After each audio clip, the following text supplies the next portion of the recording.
Hi, welcome to the Ramp Lab. This is an acceleration activity. The objective is using a car and track system with PhotoGates. You're going to gather position time data as a car goes down a ramp. So this is your ramp setup. Notice that you have a ramp stand and you have a straight track.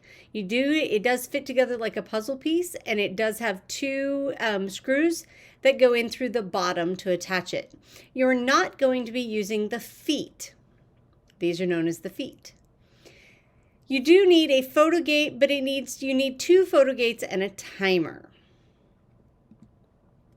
So you can assemble your ramp at any angle from 3 to 6 pegs from the table. You're going to place PhotoGate A at the top of the ramp and it will not move. PhotoGate B is going to go in 5 centimeter increments as are marked on the side of the ramp. Be sure that the timer is on in interval mode and both lights do come on. You may have to test it and play with it several times in order to get everything to work. Then you're going to release the car from the top of the ramp and record the time. The timer's got 3 distinct buttons.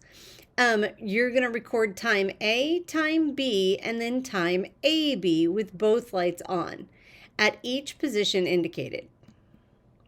Your data table starts out looking like this, and you're going to record the time A, time B, and time AB in the data table on the Google Sheet. You're going to end up with 16 data points going from 5 centimeters to 95 centimeters. This assignment is in Canvas. It is the 1.2B Ramp Lab, and it has these 4 columns.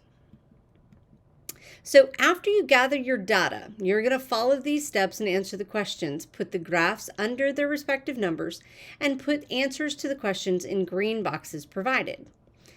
You're going to make a line graph. So that means highlight only the time A and make a line graph.